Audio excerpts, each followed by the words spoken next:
anggap berkaitan dengan konteks kehidupan kita sekarang ini. A'udzu billahi minasyaitonir rajim. Bismillahirrahmanirrahim. Qul in kanat lakumud darul akhiratu 'indallahi khalisatan min dunin nas fatamannawul mauta in kuntum shadiqin. Katakanlah wahai Nabi Muhammad, jika orang-orang Yahudi itu menganggap bahwasanya hari akhirat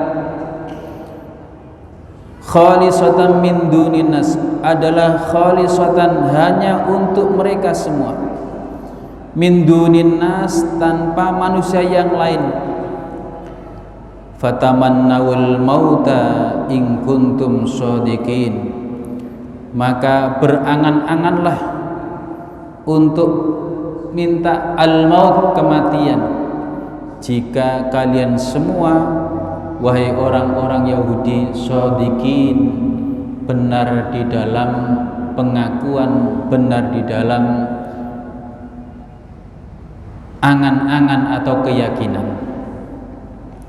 Jamaah rahimakumullah, inilah yang menjadi di antara yang menjadi tolak pokok. Kenapa orang-orang Yahudi itu kita lihat sekarang ini sampai sekarang ini, dari dulu sampai sekarang itu membuat resek, itu senantiasa membuat kekacauan-kekacauan, itu senantiasa membuat dunia ini tidak sebagaimana yang Allah dan Rasulullah Sallallahu Alaihi Wasallam tuntunkan. Maka sangat relevan sekali kita memahami lagi firman Allah yang di ayat setelah ini, yaitu surat Al-Baqarah 120. Allah sendiri menyatakan, walan tardo angkal yahud walan nasara hatta tattabi'a millatahum. Tidak akan ridho orang-orang Yahudi, orang Nasrani, sehingga kamu mengikuti millatahum, tata cara kehidupan mereka, untuk mendapatkan kenikmatan akhirat. Manusia yang lain disingkirkan. Itu anggapan orang Yahudi, sehingga mereka lebih punya anggapan mereka lah orang-orang manusia-manusia pilihan Allah. Maka di ayat sebelumnya, di ayat yang ke-80, bahkan mereka itu menganggap tidak akan tersentuh api neraka kecuali hanya beberapa hari. Hanya beberapa hari. Masuk neraka tapi pirang dino. Karena mereka menganggap ahibaullah, kekasih-kekasih Allah, anak-anak Allah. Ini karena mereka nisbahkan diri mereka kepada Israel. Siapa Israel itu? Israel itu adalah Nabiullah Yakub alaihissalam, yang punya anak, kemudian diantaranya ada anak yang Yahuda, akhirnya menjadi agama ataupun cara hidup Yahudi. Jadi jamaah rahimakumullah, kalau mereka sekarang menamakan negeri Israel, itu sebenarnya salah kaprah. Kenapa? Karena orang-orang Israel keturunan Nabi Yakub itu tidak semuanya seperti perilaku orang Yahudi yang sekarang ini. Harus kita pahami. Israel itu adalah anak keturunan Nabiullah Yakub, dan di antara yang suka membunuh para nabi dan rasul itu bukan keturunan-keturunan yang lain. Ismail juga keturunannya, Ishak keturunannya, tapi yang membunuh para nabi dan rasul, yang suka membangkang, yang suka memutarbalikkan aturan-aturan Allah, itu adalah Yahudi. yang telah dilaknat oleh Allah Subhanahu wa taala. Di antara keyakinannya ini, ya. Maka Allah memerintahkan kepada Nabi kita Muhammad sallallahu alaihi wasallam, katakan wahai Muhammad, jika mereka menganggap bahwasanya kehidupan akhirat itu, surga itu hanya untuk mereka, tidak untuk manusia yang lain, tidak untuk umat yang lain, maka silakan mereka berangan-angan untuk dimatikan Allah. Ya. Walay yatamannahu abadan bima qaddamat aydihim wallahu alimun bidzalimin. Ayat selanjutnya 95, Allah nyatakan sekali-kali tidak, mereka tidak akan berangan-angan, ya, untuk dimatikan oleh Allah. Bima qaddamat aydihim, disebabkan karena apa-apa yang telah lalu, telah ditetapkan untuk mereka. Wallahu alimun bidzalimin, dan Allah Maha mengetahui bidzalimin, kepada orang-orang yang zalim. Jamaah rahimakumullah, dalam tafsir Ibnu Katsir ini Ibnu Abbas mengomentari, menafsiri fatamannawul mauta dengan kalimat gini: lau tamanna yahud al mauta lamatu, walau tamannawul maut la syaraqa ahadahum bariqah. Seandainya saja orang Yahudi itu berangan-angan mati, betul akan mati, dimatikan. Ya. Seandainya saja mereka berangan-angan untuk mati, niscaya akan ada salah seorang di antara mereka itu mencuri bariqah, yaitu petir. Kan nggak mungkin nyolong petir, nyolong kilat, ya. Itu sampai seperti ungkapannya Ibnu Abbas. Saking tidak mungkinnya orang Yahudi itu akan minta mati, dimatikan oleh Allah, ya. Tidak mungkin. Lah, ini berkaitan juga dengan ayat setelahnya. Wala tajidanna ahrasan nas ala hayatim minal ladina asyraku, maka wala tajidannahum, kamu akan mendapati mereka, ahrasan nas adalah manusia yang paling hirsun. Hirsun menika tomak, rakus. Kamu akan mendapati mereka, orang-orang Yahudi, orang-orang munafik itu, ya, rakus, paling rakus terhadap apa? Ala hayatin, atas kehidupan dunia ini. Wa minal ladina asyraku, dan dari orang-orang yang juga mempersekutukan Allah. Dados para jamaah, kita akan mendapati sampai dulu nanti, sampai kiamat, orang yang paling tamak, paling seneng, paling yang namanya terhadap kehidupan dunia ini, mereka itu sangat berambisi. Itu ada dua, orang Yahudi dan orang Nasrani. Ya, orang Yahudi, orang Nasrani. Orang Yahudi, orang yang mempersekutukan Allah, ya, asyraku. Kalau di ayat yang lain kita akan mendapati orang yang paling keras permusuhannya terhadap orang yang beriman, Yahudi Nasrani. Itu kata Al-Qur'an, ya. Jadi orang yang paling keras permusuhannya, orang yang paling keras terhadap orang yang beriman, orang Yahudi, orang yang mempersekutukan Allah. Kemudian orang yang paling dekat adalah orang-orang yang mengatakan inna Nasrani, tapi Nasraninya tidak seperti sekarang, ya, Nasraninya dulu. Kenapa? Karena di antara mereka ada qissisin wa ruhban. Surat Al-Maidah ayat yang ke-96. Ya. Itu jelas. Jadi orang yang paling dekat dengan orang yang beriman itu orang Nasrani yang masih murni.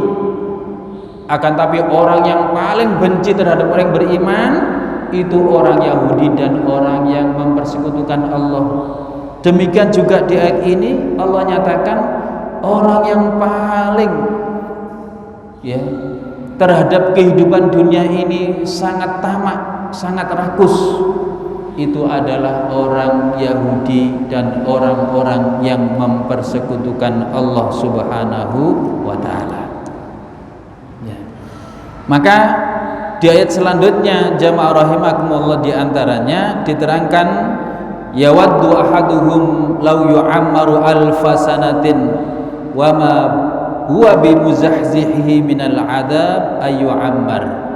Seandainya saja mereka itu, ya, yawaddu ahadum law yu'ammar, mereka sangat berkeinginan seandainya saja umurnya itu bisa dipanjangkan alfa sanatin, 1000 tahun, ya. Jadi angan-angan mereka itu umurnya panjang, mungkin sampai 1000 tahun. Dan ini sesuai dengan nenek moyangnya.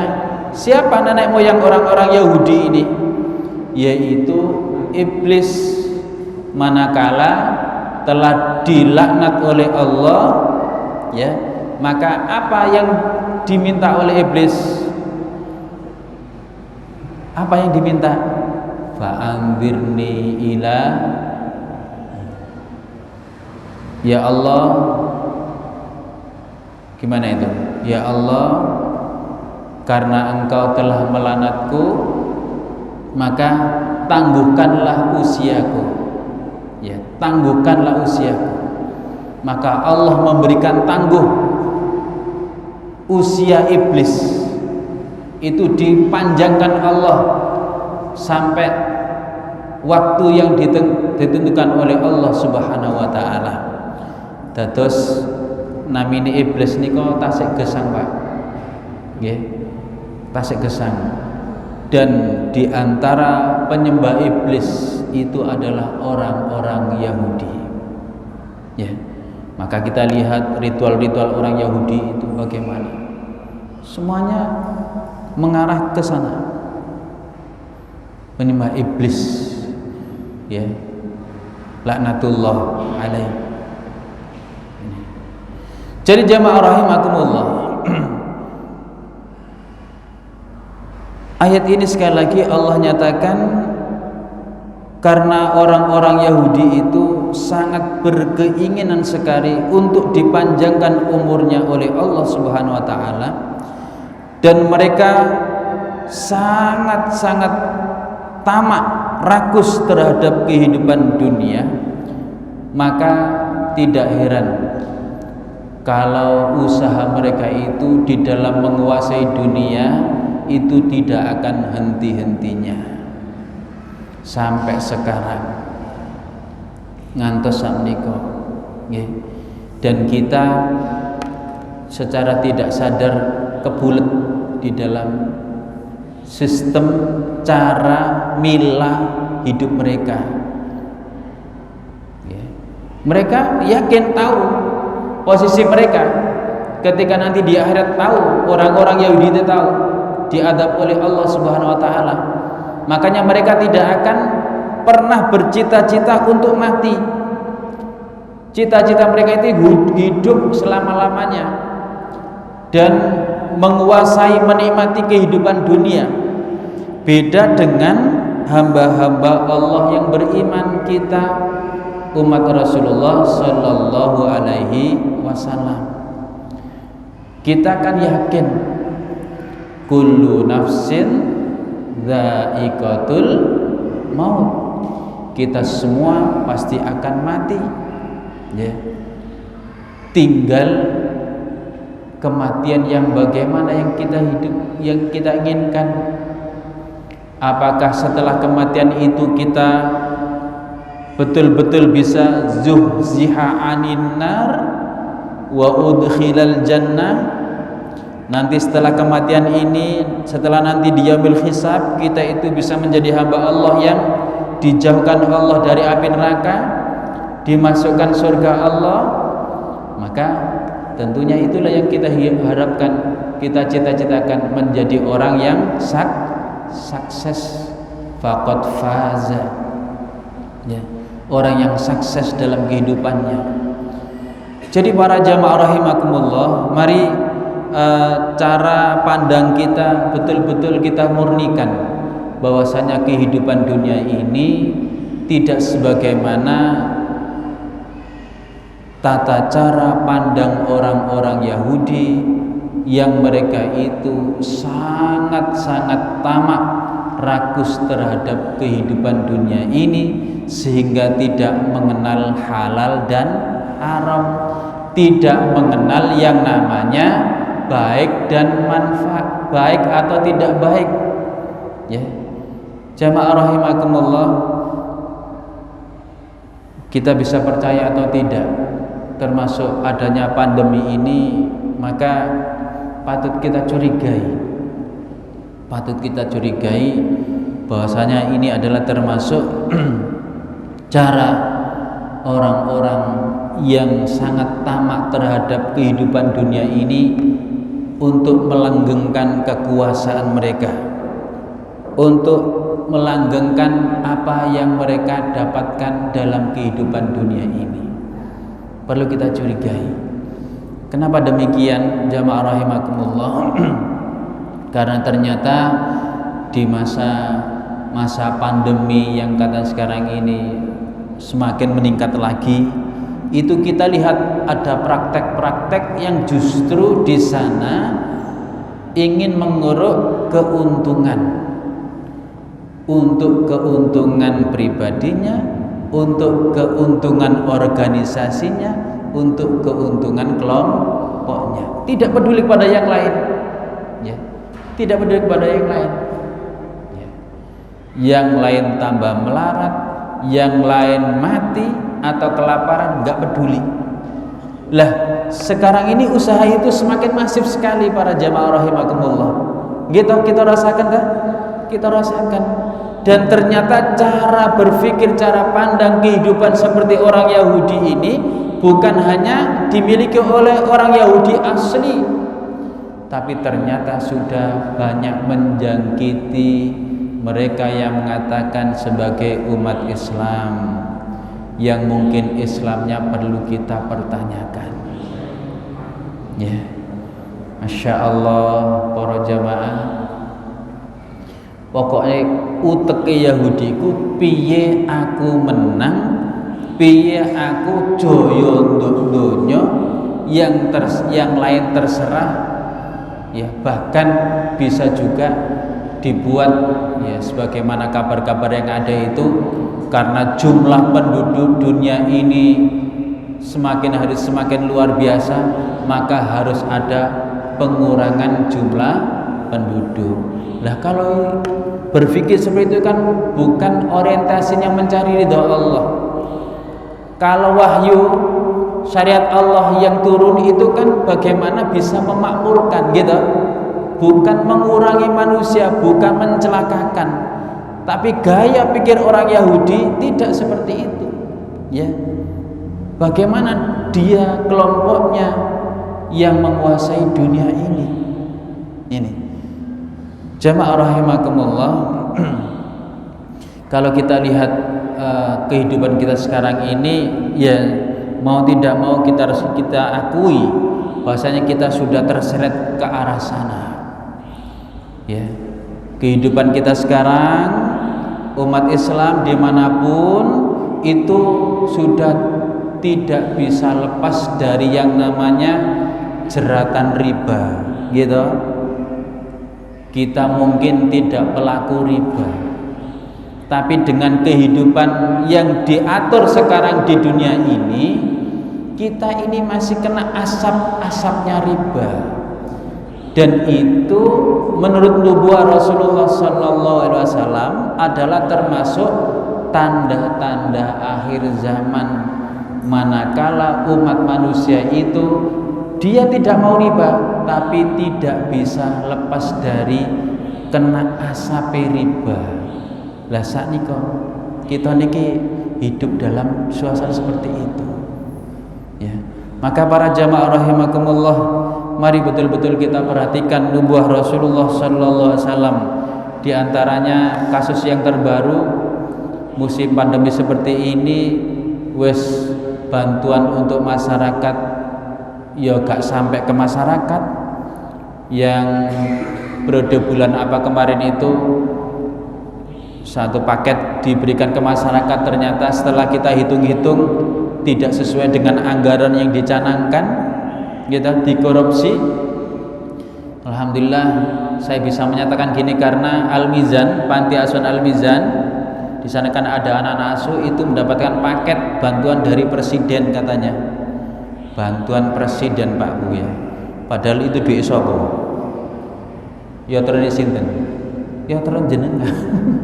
Nggih, tapi namanya bantuan presiden. Ya, sejumlah paket, kemudian dadar-dadar ada masalah itu ditarik lagi. Ya, jadi paket yang sudah diberikan ke Al-Mizan ditarik lagi. Setelah kasus kemarin itu, ya. Kemudian sekarang kembalikan lagi, ya. Masya Allah, ternyata sekali lagi benar-benar ya di negeri kita ini sudah terjadi perubahan cara pandang di dalam kehidupan ini ya. Ada pihak-pihak itu yang betul-betul kepingin melanggar kekuasaan sebagaimana orang-orang Yahudi ya. Makanya tadi saya katakan sekarang ini kita bukan hanya menghadapi orang Yahudi yang asli, tapi kita bisa juga menghadapi orang-orang dari diri kita sendiri yang bermentalnya seperti orang Yahudi. Apa itu? Ahrasun nas ala hayat. Mereka lebih rakus terhadap kehidupan dunia. Kehidupan dunia itu apa sih? Dunia, harta benda, kekuasaan, gitu. Kekuasaan, wanita dan seterusnya. Itulah kehidupan dunia.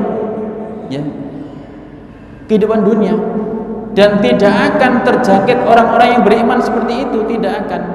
Akan tapi mereka yang mempersekutukan Allah, bisa saja dia itu sholat, haji dan seterusnya, tapi karena dia sudah terjangkiti virus pemikiran gaya hidup orang Yahudi, bisa saja dia lebih Yahudi daripada orang Yahudi sendiri, meskipun dia sholat, tapi karena cintanya lebih, dunia itu lebih, sehingga apa? Bagaimana caranya ingin mengekalkan kekuasaan, gitu.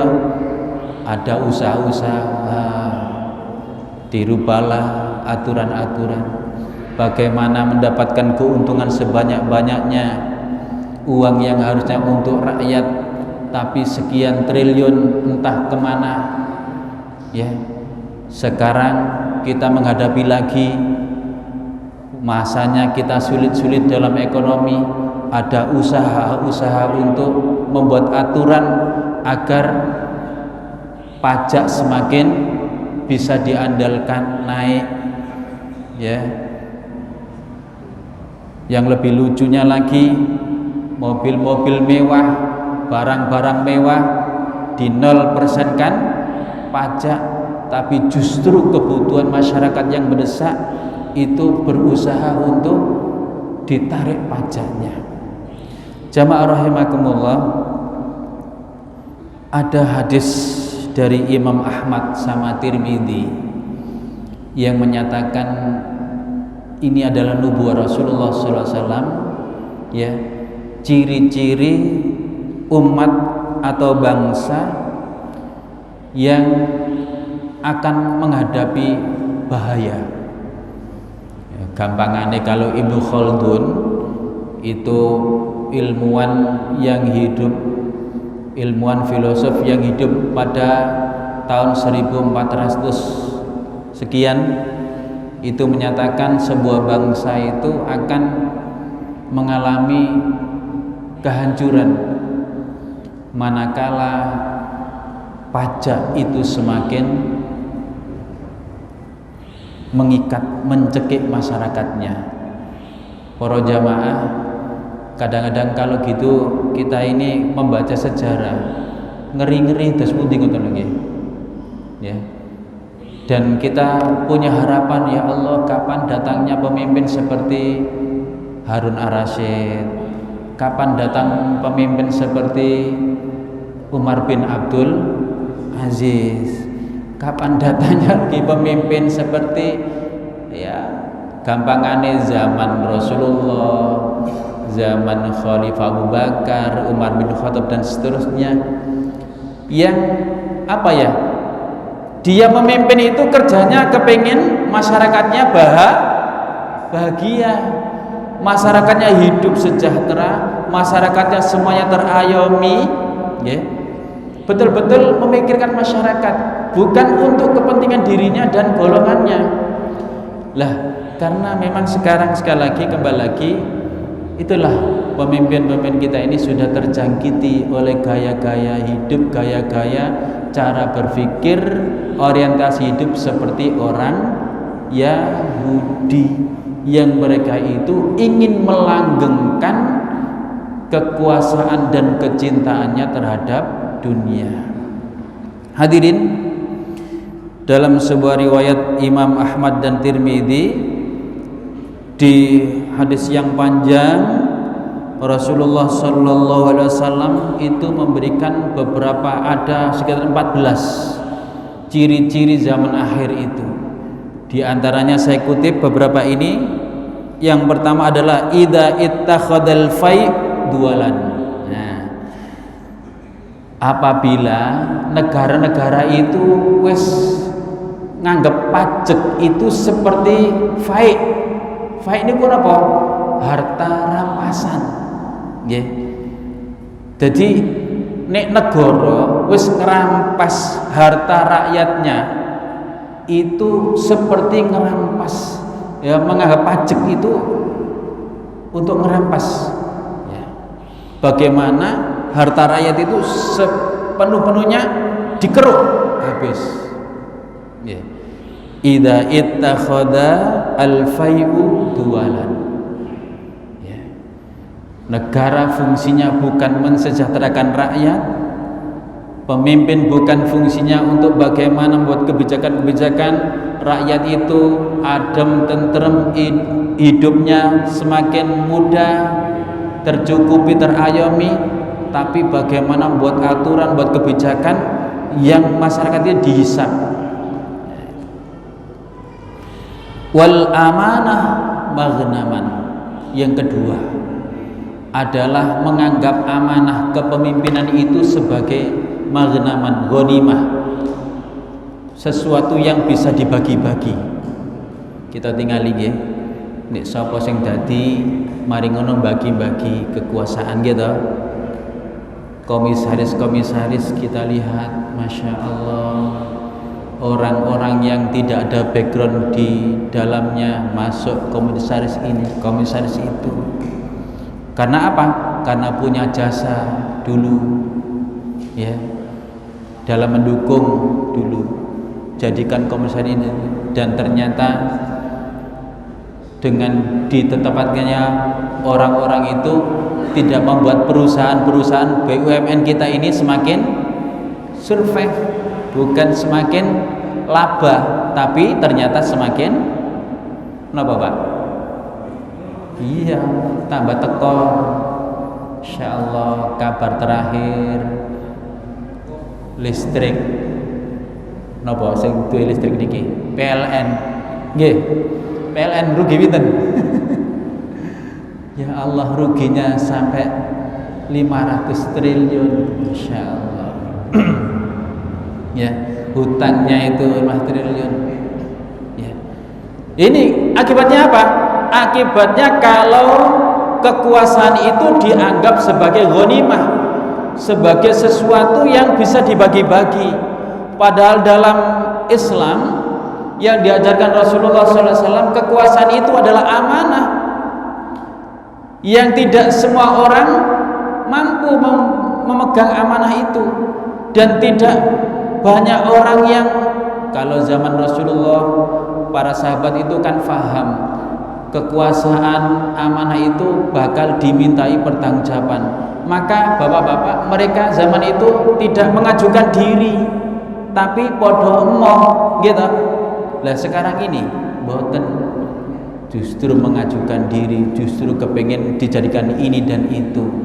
Kenapa? Karena menganggap kesempatan ketika berkuasa itu ingin mendapatkan yang banyak dari yang dikeluarkan. Nah ini sama seperti yang disampaikan Rasulullah, wal amanah maghnaman. Tapi insya Allah tidak semua. Ini saya teruskan Pak ya. Masih adzan dulu tak mungkin? Terus ya, wal amanah maghnaman. Insya Allah kalau dari kadar kita, dari Muhammadiyah, insya Allah tidak seperti itu. Siapa yang kita amanai, dipersyaratkan kita untuk memimpin, semoga tidak terjangkiti sifat seperti orang Yahudi ini, tidak menjadikan amanah kepemimpinan itu adalah ladang untuk mengeruk keuntungan pribadi, tapi betul-betul untuk mensejahterakan. Wasadal qabilah fasiqahu, kata Rasulullah dalam hadis tadi itu, ketika sebuah kaum itu memuliakan fasikuhum, jadi yang dimuliakan itu bukan orang yang paling bertakwa, bukan orang yang paling takut kepada Allah, tapi yang dimuliakan, yang digonggongkan, dihargai, dihormati itu adalah fasikuhum, orang yang paling fasik di antara mereka. Nah, apakah sudah terjadi? Naudzubillah min dzalik. Ya. Wa kana za'im al-qaum ardalahum wa akrimur rajul makhafata syarrihi. Selanjutnya adalah apabila pemimpin itu, pemimpin satu kaum yang dijadikan pemimpin itu adalah ardalahum, orang yang paling rendah imannya, rendah akhlaknya, ya, mungkin juga rendah sosialnya, itu dijadikan pemimpin. Ya, bagaimana tidak rendah sosial? Wong sudah tahu rakyatnya menderita, tapi dia asik-asik, ya, menikmati dunia, menikmati fasilitas. Ya. Kalau zaman Rasulullah tidak. Umar bin Khattab ini kalau kita lihat jauh ke sana, masya Allah, apakah kita bisa Pak ya? Kalau seandainya diamani pemimpin seperti itu, belum tentu bisa. Ya, jadi kita tidak menyalahkan mereka-mereka yang ada sekarang. Tapi mari kita contoh, seandainya nanti kok diamanai kepemimpinan dalam bentuk apapun, mari kita contoh Nabi dan para sahabat itu.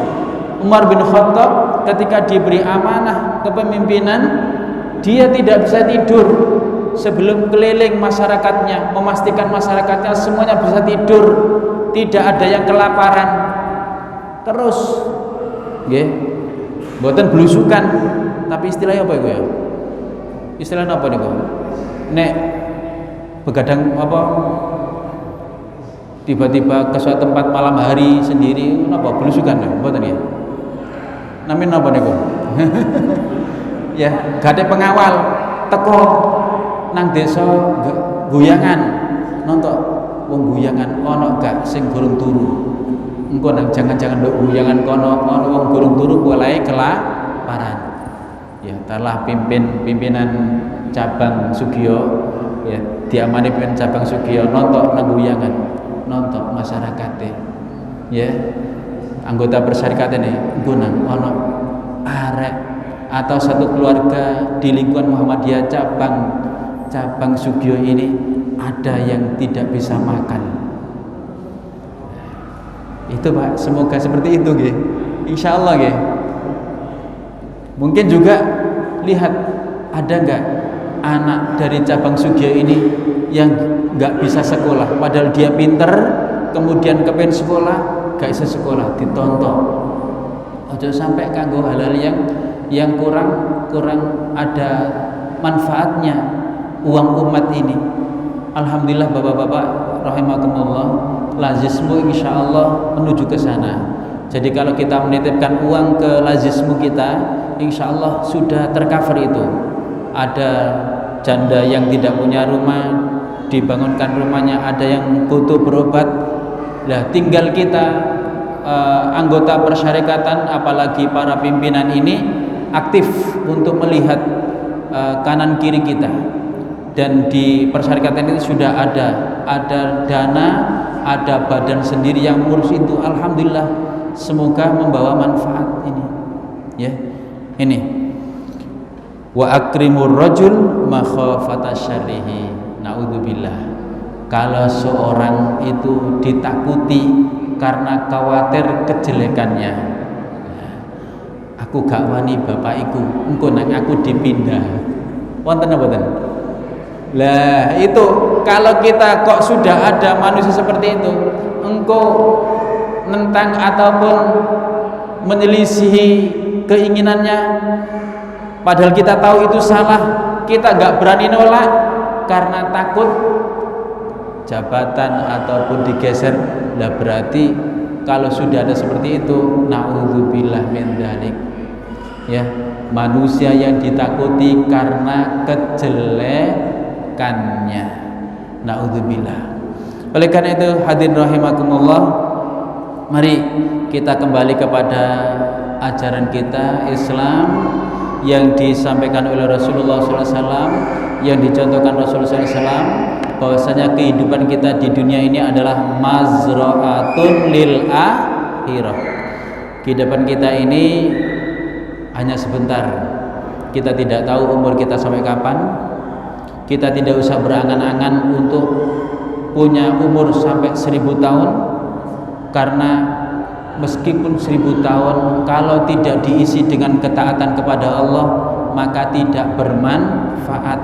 Sebagaimana anggapan keinginan orang-orang Yahudi, orang-orang musyrik, mereka ingin hidup panjang hanya dalam rangka menikmati kehidupan dunia, tapi dengan kehidupan panjang itu karena Allah memberikan betul, maka itu tidak menjamin dia lepas dari azab Allah Subhanahu wa taala. Naudzubillah min dzalik.